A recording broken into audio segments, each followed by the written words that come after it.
मशरक़ वस्ता दी जंग के बावजूद पाकिस्तान ने मुआशी अहदाफ हासिल कर लेते पाकिस्तान की मुआशरत विच इस्तेहकाम आ रहा मशरक़ वस्ता तनाज़े तो पाकिस्तान की मुआशी तरक्की मुतासर हुई मशरक़ वस्ता में जंग के असरात पाकिस्तान के करीबी मुद्दत के मुआशी मंजरनामे उत्ते साया पा रहे हैं यह गैर यकीनी सूरत हाल मौजूद है कि हालात किस पास जान के बुनियादी मंजरनामे के तहत तवक्को है कि इस जंग के नाल महंगाई उत्ते पासे ते दबाव वध जाएगा इकतसादी नमूने ते अदायगियां दे तवाज़ुन उत्ते मनफी असर पवेगा IMF ने पाकिस्तान लई कर्ज प्रोग्राम की किस्त तो बाद रिपोर्ट जारी कर दी लिखा माली साल 2026 के मुआशी शरह नमू 3.6% रहने का इम्कान है रवा माली साल महंगाई की शरह 7.2% रहने का तखमीना है जर मुबादला के ज़खायर 70.5 अरब डॉलर तक पहुंचने की तवक्को।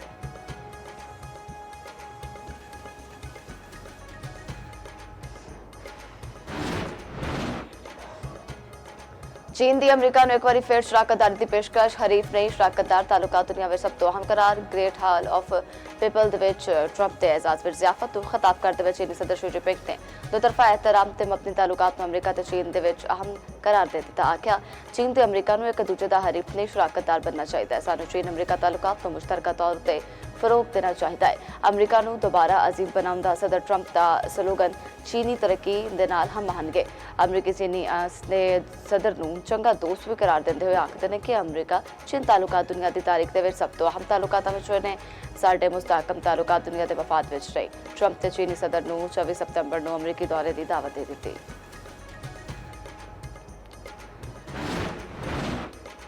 चीनी सदर ने ईरान नू फौजी साजो सामान न देने का वादा किया है अमरीकी सदर डोनाल्ड ट्रंप का दावा अमरीकी नशरियाती इदारे ने इंटरव्यू में आख्या शी जिनपिंग ईरान नाल मुआहदा होंदिया वेखना चाहते हैं चीनी सदर ने मैनू आख्या जे मैं किसी भी तरह मदद कर सका तो यह करना चाहवागा सदर शी जिनपिंग अपने हरमस नू खुला वेखना चाहते हैं एक सवाल के जवाब में आख्या जड़ा मुल्क इन्नी वड्डी मकदार के ईरान तो तेल खरीदता है जाहिर है वो किसी न किसी किस्म के तालुकात जरूर होंगे दूजे पासे चीनी सदर ने दोवां मुल्कों के महाजराई नुकसानदेह करार दे दिता अमरीकी ते चीनी सदूर के दरमियान वफूद की सतह उत्ते मुज़ाकरात चीनी वजारत खर्चा के मुताबिक चीनी सदर ने ट्रंप नू आख्या दोवां मुल्कों के मुश्तरका मफादात इख्तलाफात तो वध ने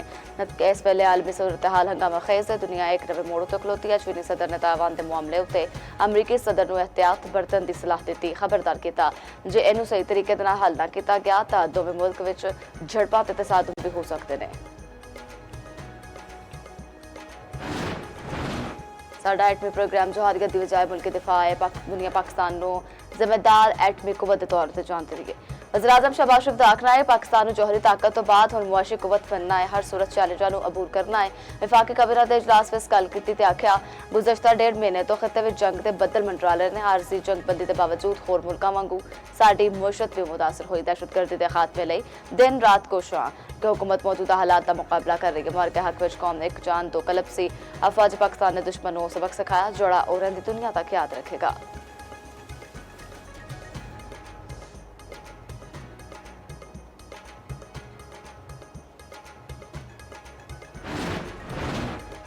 मुल्क नूं माली ते मुआशी बहरान का सामना है महंगाई के बम टेके गए हैं पाकिस्तान के आवाम मुश्किल ने मुआशी मुश्किलात इजाफा नजर आ रहा है कमी नहीं आउंदे बजट में होर मुश्किलात होणगियां chairman Peoples Party Bilawal Bhutto Zardari की पार्लीमेंट पार्टी इजलास तो बाद मीडिया नाल गुफ्तगू आखते हैं पाक भारत जंग तो बाद वज़ीर-ए-आज़म ने अमन कमेटी की सरबराही मैनू दी है अमरीका ईरान जंग के मुज़ाकरात के बारे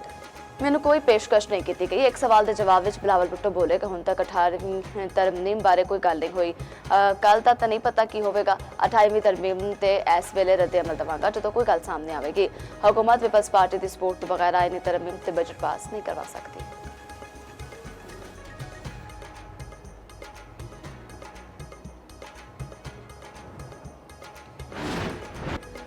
लाहौर समेत पंजाब के मुख्तलिफ शहरों के बारिश मौसम खुशगवार गुजरावाला सरायमुगर मनावा फुलनगर विच तेज़ हवावां दे नाल मूसलाधार बारिश मुल्तान दे विच 111 किलोमीटर फी घंटे की रफ्तार नाल हवावां चलियां बिजली की तरसेल का निज़ाम दरहम शोरकोट ते गिरतुनवा दे विच भी तूफानी हवावां मुतअद्दिद दरख्त डिग पे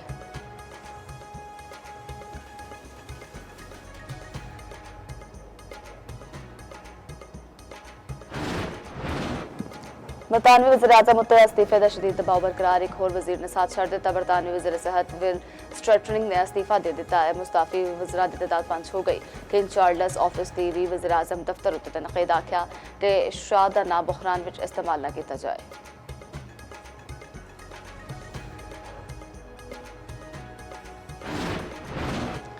ਤੇ ਲਾਹੌਰ ਦੇ ਵਿੱਚ ਕੁਰਬਾਨੀ ਦੇ ਲਈ 5 ਆਰਜ਼ੀ ਮੰਡੀਆਂ ਸੱਜ ਗਈਆਂ। ਬੱਕਰੇ, ਬੈਲ ਤੇ ਊਂਠ ਮੰਡੀਆਂ ਵਿੱਚ ਮੌਜੂਦ। ਕੀਮਤਾਂ ਸੁਣ ਕੇ ਗਾਹਕ ਕੰਨਾਂ ਨੂੰ ਹੱਥ ਲਾਉਣ ਲੱਗ ਪਏ। ਮੰਡੀਆਂ ਦੇ ਵਿੱਚ ਵੱਧਦੀ ਕੀਮਤ ਦੀ ਵਜ੍ਹਾ ਤੋਂ ਖਰੀਦਦਾਰੀ ਨਾ ਹੋਣ ਦੇ ਬਰਾਬਰ।